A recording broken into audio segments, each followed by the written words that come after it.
What's my hesitation to have kids? Great question. I would say it's that I have a nephew, and I love my nephew so much that I'm hesitant that I may have kids, and then they won't measure up to Marty. And yeah, I said that to my ex-girlfriend. She goes, that's ridiculous. She goes, that's like never getting married because you're afraid you meet someone better. And I'm like, I'm glad you understand. I'm extremely dyslexic, sir. And when I was a kid, I was in special ed all through school. My mom would do all my homework, all my projects. And then they still put me in special ed. And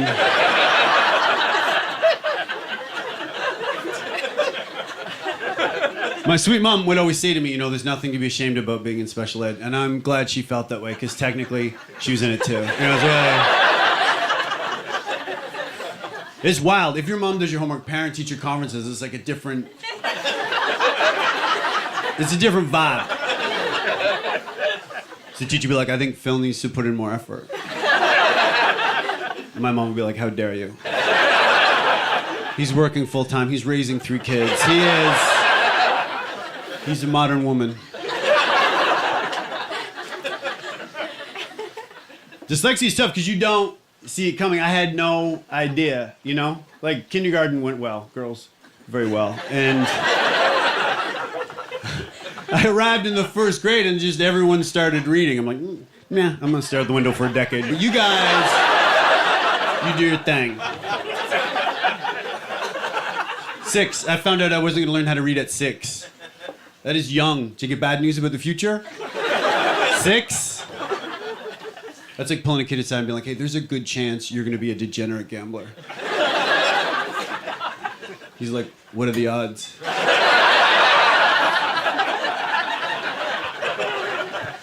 Okay. Did you two hear that one? Oh, good. Okay, yeah, it's just...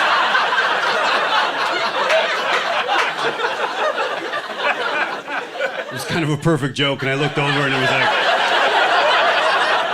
staring at the painting American Gothic. So I'd love to just, yeah, if you guys could just step it up while I pursue my dream. 3rd grade. The teacher was old, and she learned to teach before dyslexia was invented. So she didn't think it was a thing. She thought it was something that people made up to get attention, like a gluten allergy. She'd make the whole class read, and then it would be my turn, and I'd be like, I can't read. It's the same situation as yesterday. And she would say, sound it out. Even as a kid, I'm like, yeah, that's just reading. You know, like... It is so insensitive to tell a dyslexic child to sound it out. It'd be like if someone pulled you aside and was like, hey, I can't eat this, I'm deathly allergic to peanuts. And you're like, chew slowly. One time, so this is gonna break your heart. There's no way you can handle this. One time I'm trying to read, I'm in 3rd grade, I'm sputtering on the syllables. I can't read. She stops the whole class. She's like, Philip, if you can't read and you can't write, how are you gonna pay your bills when you're an adult? Yeah, and I wish I knew then what I know now, because I'd just be like, talking shit about you.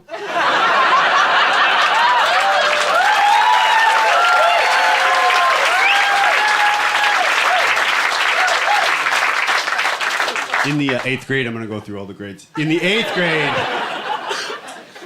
they tested my reading, and then they come back and they're like, you're reading at a 1st grade level. And I have no idea why they needed to be so specific and so cruel. I don't feel like they do that in other situations in life, you know?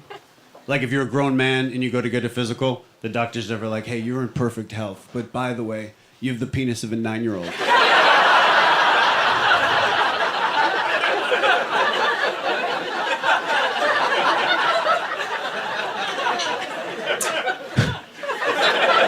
Sir, I just noticed you. I just noticed your hat.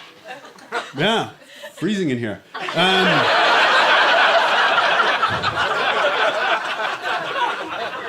Are you with your girlfriend?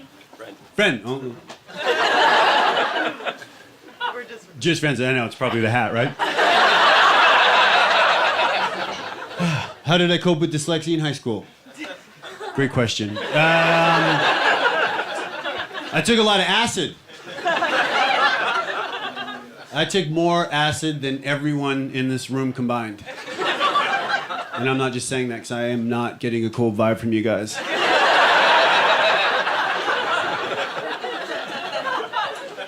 The greatest thinkers of all time took acid. Our savior, Jerry Garcia. Steve Jobs. Myself. And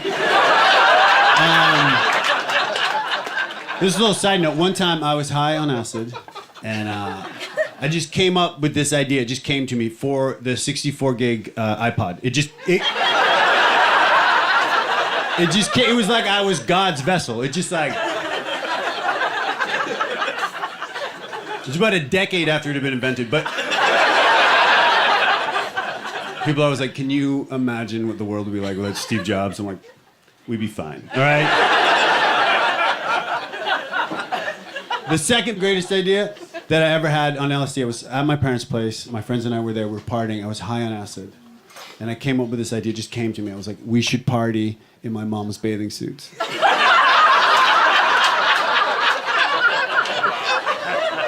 I thought it would be hilarious. I thought it would be surreal. And I was correct. My friends went first. We were teenagers, but they already had man bodies, right? So when they put the bathing suit on, like the party just like elevated. Picture the show RuPaul's Drag Race.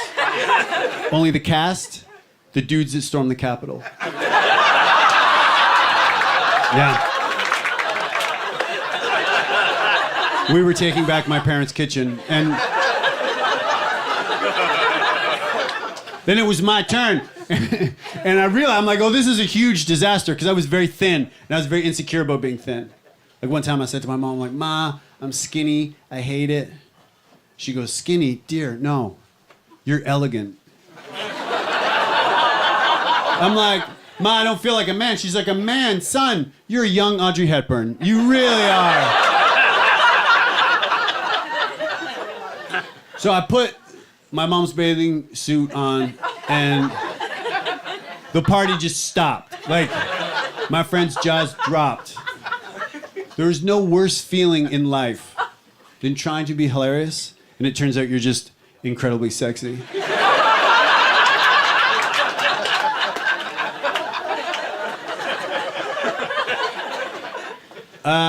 What I always like to... Does anyone here teach special ed? No. No? Okay. Just the one dude that's in it. All right. Okay. Thought I recognized you. Is there anyone here that's a regular teacher? Oh, over there? What do you have against kids with disabilities? What do you teach? Sociology. Oh, to children. To what? To undergrads. Okay, so technically, could be children, right? If you're like... To high school students? No, to NYU students. Oh, okay. Cool. I don't know an undergrad. I just talked about how I can't read. But... So before they go to college, you teach them? Okay. You know what? I'm going to film another special in a few years, so don't feel guilty about what you've done. Well, that's good, though, teaching rich kids. That's great.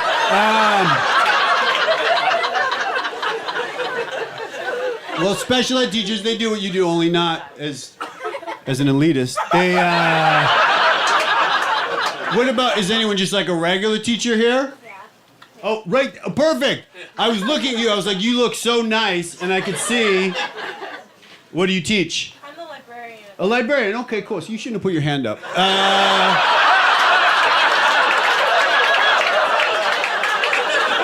What's that? You do teach? You don't teach people like me, I can't read, lady. All right, I think I made that. No, I'm just kidding. I was just kidding. That's for the special. That's going to be killer. I have a lot of dyslexic fans, and they really want to see me tee off on a librarian. That's just, yeah, a lot of people. A lot of people here have learning disabilities. Some people, wear it on their head, but it's a lot of... I owe you big time. No, of course, a librarian. So, but sometimes, do you have kids with learning disabilities and you help them? I give them audiobooks. You give them audiobooks. Oh. Yeah. Okay, let's just focus on it's my night. Well, that's incredible. Because before, people weren't very sensitive to... All right, but now they're... Okay, cool. All right. Feels like we're flirting. I always stop my show. I always salute special ed teachers because it's just such a noble occupation, and I feel like no one knows how complicated it is. Like, there's only 6 kids in the class. That's 5 different learning disabilities, right? And then there's always just like someone that should be incarcerated.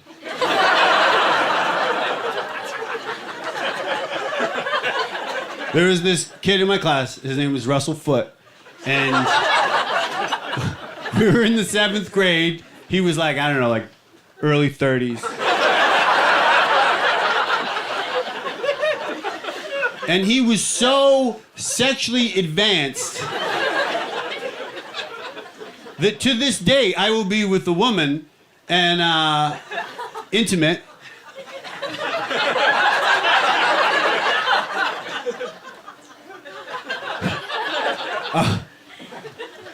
You'd relate to this more if you didn't. Whatever. All right, so.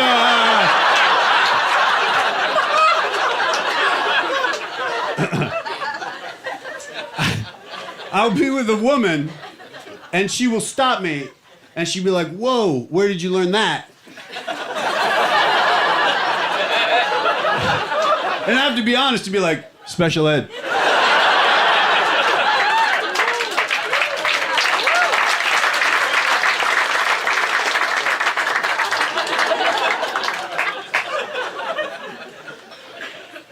I do, even though I struggled in school, I didn't have a librarian like you in my life till tonight. And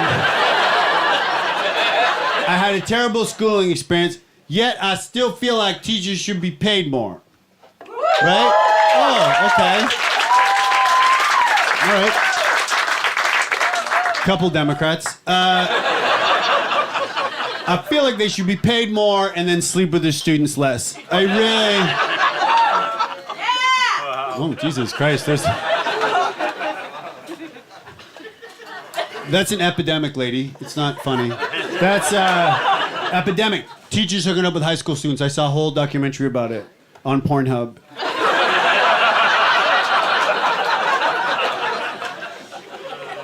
I never saw that. Sir? Did you see that in school? Teachers hooking up with students? Never? Okay. We're going to switch you guys out in a second. How about you, sir? If anyone had sex with a teacher, I swear to God, you see... Like, close. Really? Did you kiss a teacher? No, she was, showed some signs. Showed some signs. Fucking zoom in. Yeah. What were the signs? This is fascinating, sir. She'd give me like edits on my paper. She'd sit at my desk, like ass on the desk. Will you relax? I got this. All right. First off, edits on your paper. I don't know if that's... Oh, the way she sat? Really? No one else got that. No, really? Was she wearing like a skirt? Yeah, like tight jeans or a skirt. Oh, Jesus, I'm getting hard. And then... you guys fucking... So judgy. By the way, psychology teacher, we're gonna have to read into this whole thing. What?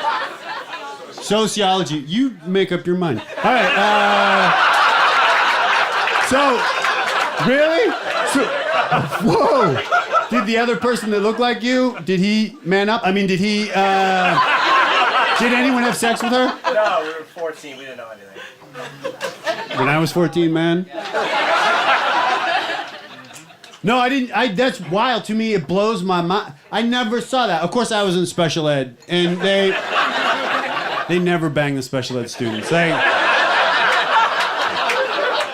That's sad. We want to be treated like everyone else. You know what I mean?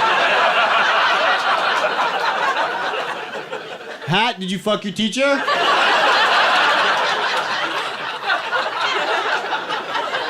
What about you, sir? Did you go to college? I did. Oh, cool. What did you study? Entrepreneurship. Entrepreneurship. Wow, you say that weird. From Italy, that's why. Oh, you're from Italy. Okay, don't make excuses. Well, that's great. Then you went to school in Italy? No, here. Oh, in America? Yeah. Okay, you're welcome. I'm from Canada. Did I mention it? I feel like it's obvious I'm Canadian. I kind of walk around like I've had free healthcare my whole life, right? Like it's like I'm not worried about getting a cold, for example. Does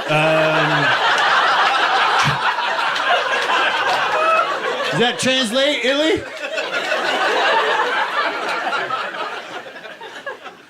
I lived in Italy. Where? Well, first off, we're not on a first date. And well, I couldn't go to college, sir. You know I can't read. I became a model. I was a model, and you mean motherfucker. Guy, he's laughing that I'm a model. By the way, he didn't fuck his teacher, okay? He like...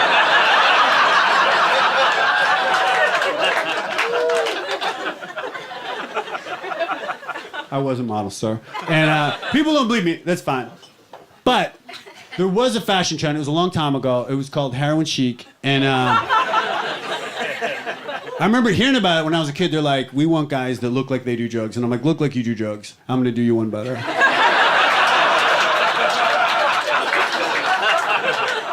It's hard to say you're a model. I said that to my gay friend. He goes, it's harder to tell people you're gay. I'm like, I don't think so. Because I feel like sometimes you tell people you're gay, and they're just like, yeah, I knew it. You know? That never happens when I tell them I was a model. People always want to just see pictures to prove it, you know? That doesn't happen when you tell them you're gay.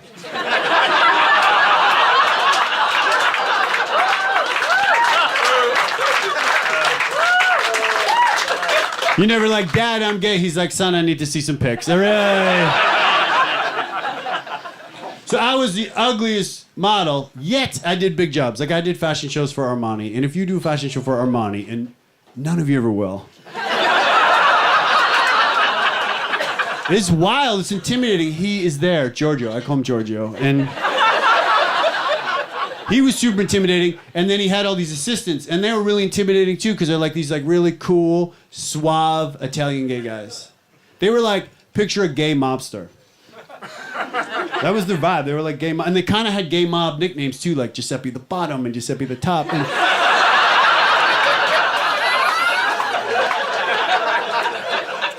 what was my first outfit in a fashion show? Great question, my Italian brother. Gray suit, mesh tank top.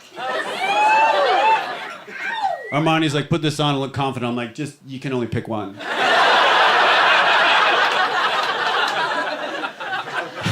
I'm Canadian, we're not mesh people, you know? We're modest people. I don't think there's a word for mesh in Canada. Loosely translated, you call it hockey net.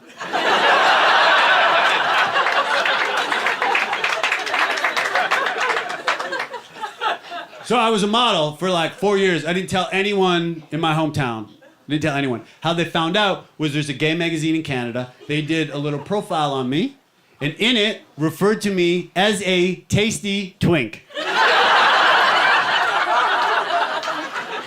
Everybody saw it.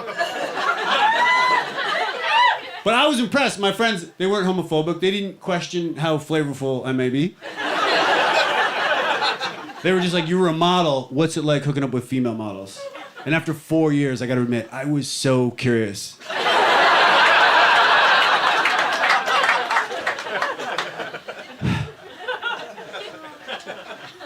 Milan.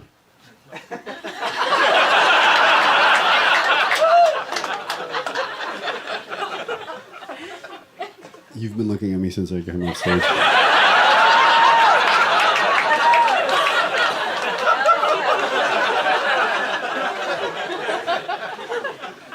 My ex-girlfriend, she was Indian, probably still is. And the whole time we were together, people would find out she's Indian and they'd say to me, they'd be like Native American or from India. First off, rude.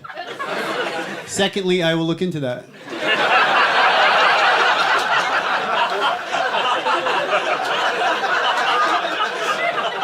She broke up with me in a text. Yes, that is cruel to do to anyone, but particularly to a dyslexic.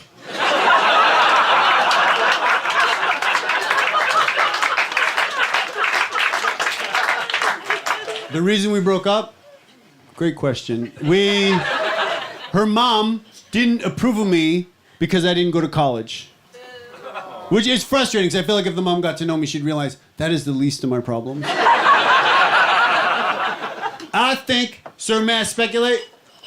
Go ahead. I think the mom might not have liked me just because I'm white. Which is ridiculous, because, like, what have we done to anybody?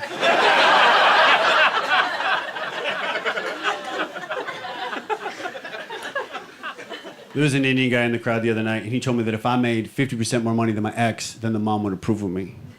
But I feel like if I made 50% more money than my ex, I'd probably just date someone else. You know what I mean?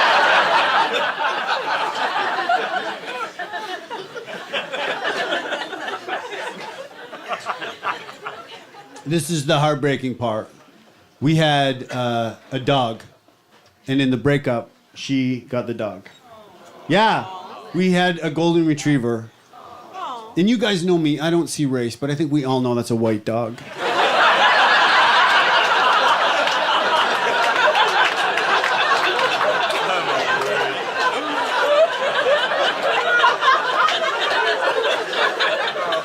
Sir, I wanted a dog my whole life. My whole dyslexic life. I have a learning disability. I'd ask my parents for a pet, and they would always say, well, what we do when we travel, right? Then we never went anywhere. The whole time. My friend's like, were you lonely without a dog? I'm like, no, I was busy preparing for this voyage.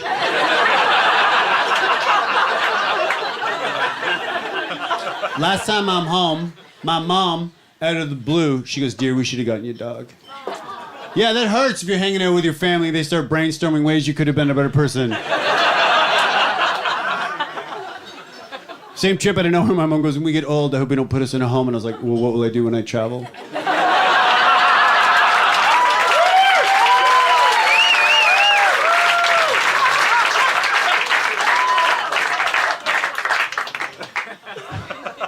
Just a side note, I get so uncomfortable talking about race because I am from Canada and we don't have racism there. We decided not to. I know you guys kind of went the other direction on that. Part of the reason we don't have racism is climate, right? It's a climate situation. Canada's cold, right? The KKK, they wear sheets. You couldn't do that. You can't wear a sheet in like Winnipeg. You freeze your ass off, you die.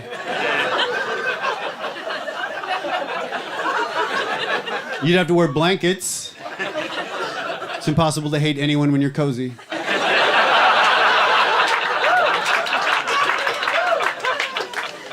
You know who hates that joke? Canadians. They're like, we have racism. I'm like, all right. It's a weird thing to be defensive about, but yeah, all right, sure. Sir, do you live with your girlfriend? Is that your girlfriend? My sister. Your sister. Okay. Whoa. Okay. I thought his sister was his girlfriend. Okay, that could end a lot of comedy careers. I got it.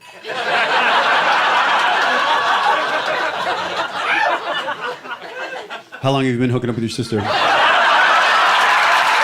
Thank you.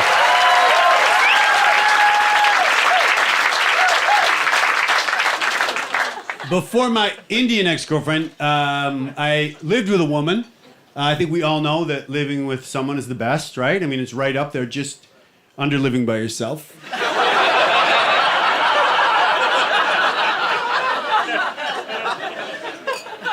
She was a psychotherapist, both things separately.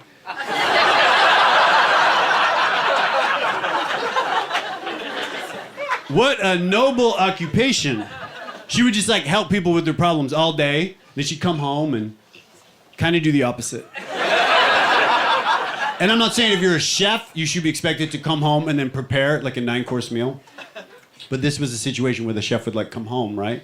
Then murder the family.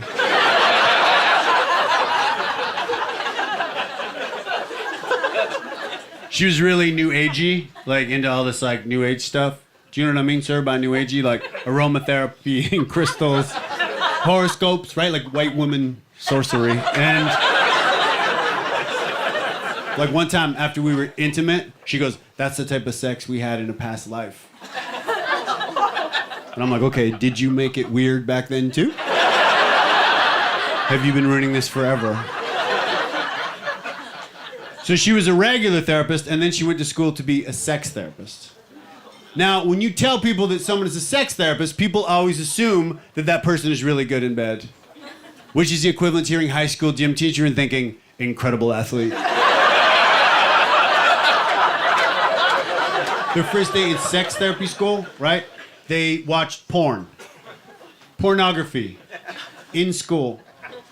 She came home and she told me that they watched porn in school, and for the first time in my dyslexic life, I felt so scholarly.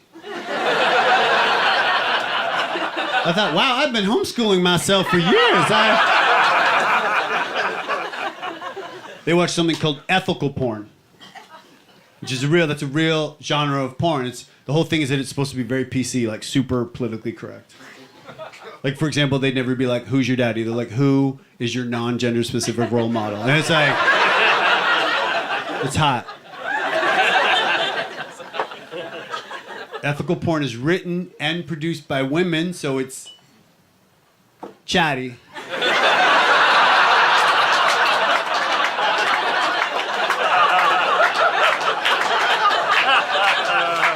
There's subplots and character development. Which I really like, because I'm like a romantic guy.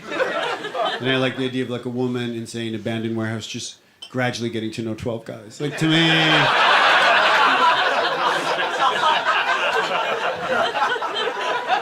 What do you do? We haven't even chatted. I'm in fashion. In fashion, okay. I'm also from Canada. Are you really? Yeah. Okay. Oh, all right. PC.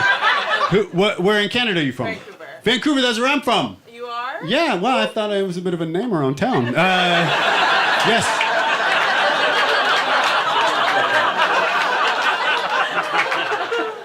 But you live in America now? Yeah. Oh, cool. It's hard for Canadians to immigrate here, right? No. No, okay, good. So weird, I was talking about my ex-girlfriend and you are reminding me of her.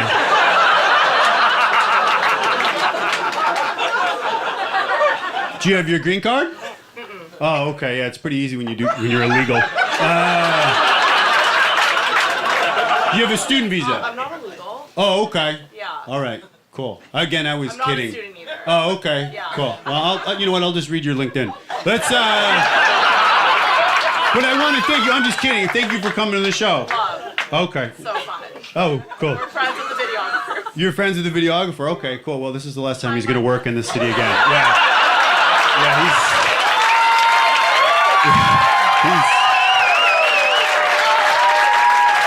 No, I'm just kidding.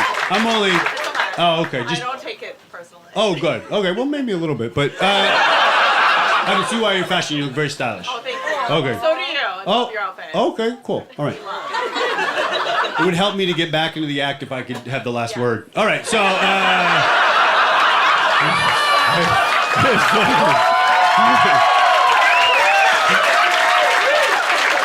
But thank you. You've been, honestly, I've been watching you. This is what I would say, and please don't respond. I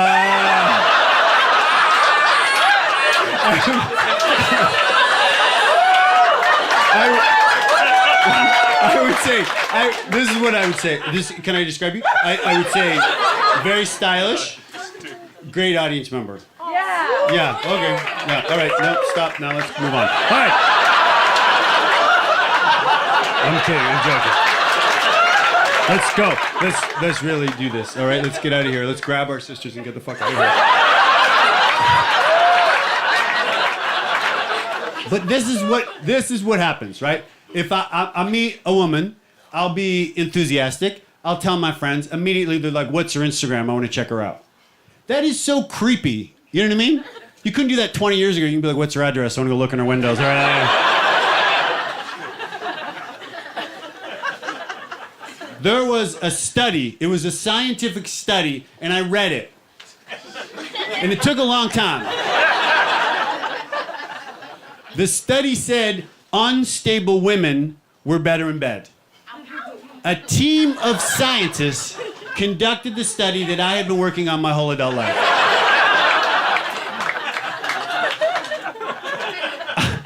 I find those results, it's disheartening. Because there is an expression, right? It's lady in the streets, freak in the sheets. Now, I've never experienced that. I have experienced freak in the sheets causing a huge scene in the streets.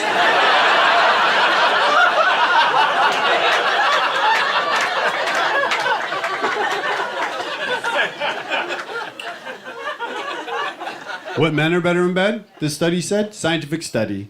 What men are better in bed? Dyslexics. Fauci said it. He went on, he's like, illiterate in class, but we'll work that ass.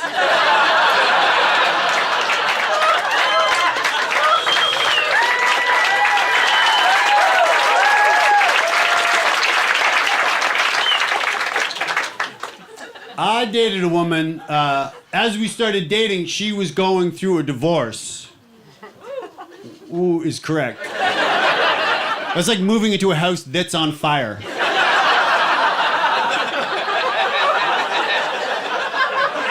And then I was stuck. You can't break up with someone while they're going through a divorce. You know what I mean? She comes home from court. She's like, "What? My life could not get worse." I'm like, "Give it a second, babe." The first time we were intimate, right when the sex process starts, she goes, "You better not finish quickly." And I thought, okay, thank you for the pep talk. I was so taken back. I would never tell a woman when to have an orgasm, ever. There's been a few times during sex I've thought to myself, chop chop.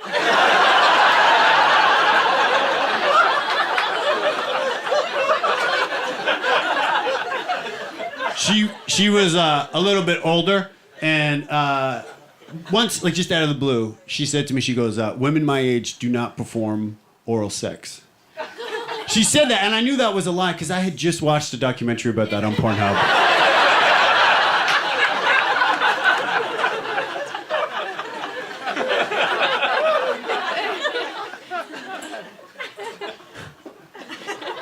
I dated a woman, and she had pierced nipples, and that's how I got used to those weird metal straws.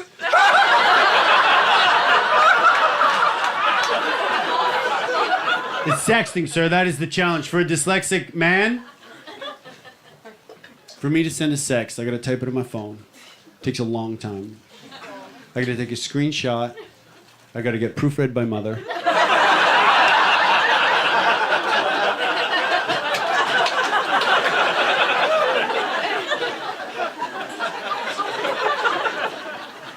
I had a woman send me a sext. All it said was, it just said, "I just got lasered down there." And I was kind of turned on, which is weird because I'm not even a big sci-fi guy.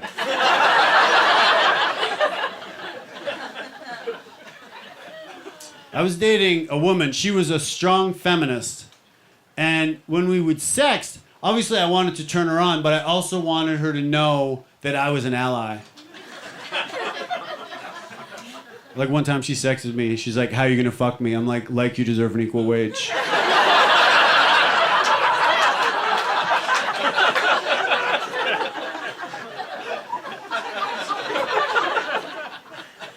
Once she sent me a topless photo, and then she followed up and asked me if I'd masturbated to it. To a still photo.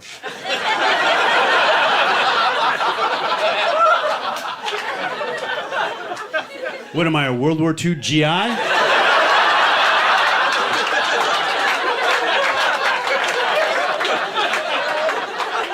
I feel like that is a skill we have lost over the generations, you know what I mean? Oh, sure. Back in the day, you could get a topless photo and skedaddle yonder and pleasure yourself for a fortnight. Now I get a topless photo. I'm just like, what am I supposed to do? Hang this in a museum? What? I'd say the craziest statistic, sir. Great question. The craziest statistic I heard about the pandemic was apparently at the beginning, masturbation went up 150% at my place.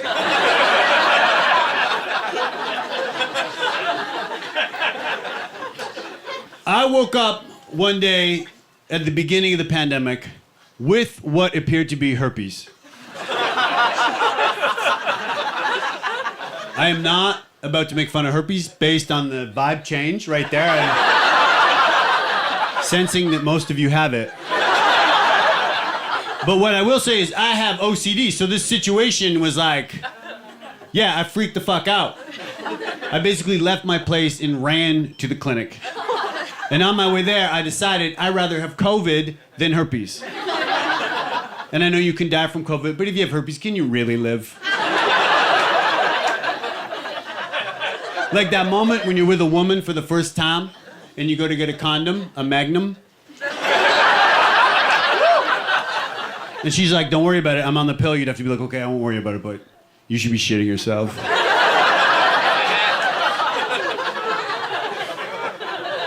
I get to the clinic, doctor puts me in the little room. I pull my pants down. He starts examining me thoroughly. And I am so uncomfortable because I don't take compliments well. And I think it's inappropriate for a physician to use the phrase, ooh la la.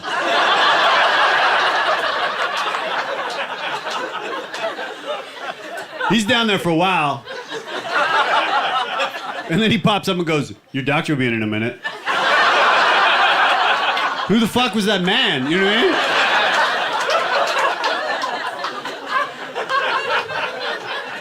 Then the actual doctor saunters in, oh, Sloppy Seconds MD. He starts tooling around down there. I have OCD, I'm freaking out. Instead of comforting me, he starts throwing around like doctor jargon, like, nice piece. Finally, he's like, he goes, I don't think it's herpes, let's leave it and hope it goes away. Yeah, he prescribed hope. Unacceptable in any profession. If you like work at a restaurant, the customer's like, I'll have the chicken, the dude can't be like, yeah, fingers crossed, let's really. So I left, I took the healing process upon myself. I went, I got every ointment and cream, put it on. Situation got about, I don't know, 95% worse. I had to go to the hospital during the pandemic. I get there, this time it's a female nurse. She's very attractive. She puts me in the little room. I pull my pants down. She takes her wedding ring off. She goes, you have a yeast infection, and then corrected herself quickly and goes, oh, I'm man, it's called jock itch. Which, that's what it was, and I'm fine. But I was so taken back. To me, that seems offensive. It seems really sexist that a man and a woman can have the same problem. And on a woman, it's called a yeast infection. They took the two nastiest words in the English language. They pushed them together. They imply she had sex with a sandwich.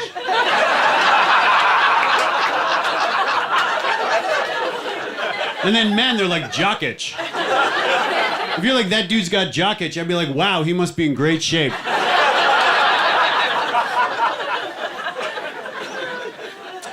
I appreciate you guys coming to the show.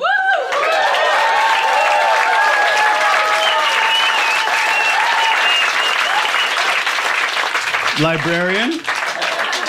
Hypothermia. I love you. It means so much to me. When people come to comedy shows, it means so much to me. My sweet parents, my dear parents, have only ever seen me perform once. Which, that makes them sound unsupportive. They're very supportive, but to my brother, because he's a lawyer. They saw me perform once. It was at the Comedy Cellar, and I was like really nervous to perform in front of my parents. And then right before I went on stage, all of a sudden, Dave Chappelle walked into the club.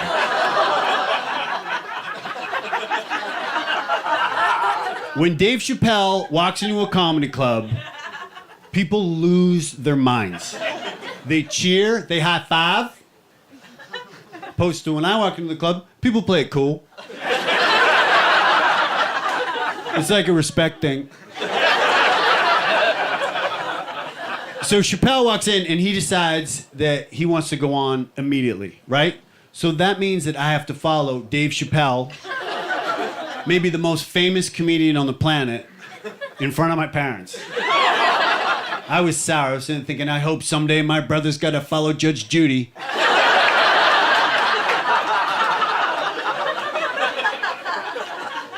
Chappelle goes on stage. He's so confident. He's so chilled. He sits down. He smokes. He's killing the crowd with secondhand smoke.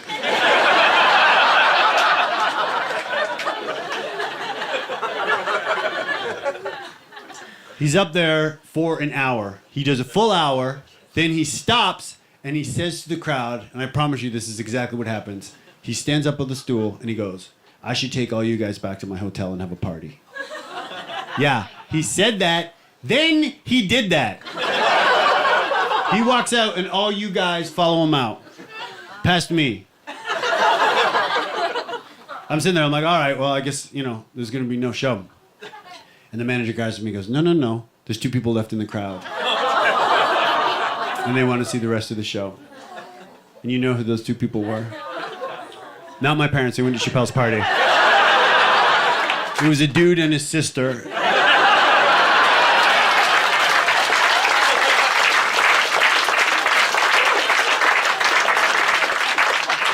No, it was my parents, and they were sitting right in the front. And you can perform in front of 2 people. I've done it. But you got to riff. You got to do crowd work. I can't do crowd work with my parents. I can't sit there and be like, do you guys got kids? They're like, yeah, 1. He's a lawyer. Thank you guys so much.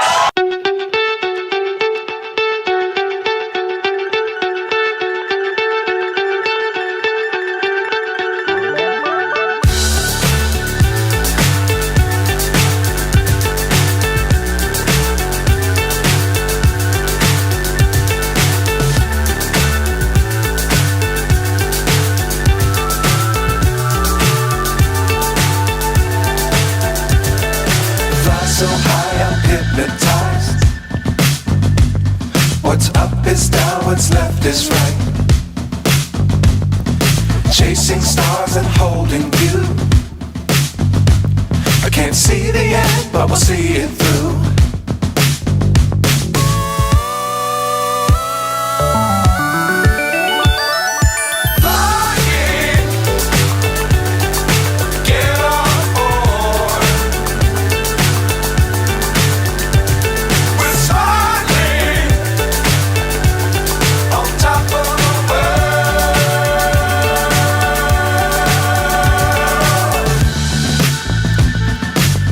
Times don't fly too high. Be sure to keep the ground in sight. Fly forever if you keep it tight. Love the world, but keep the sky on your mind.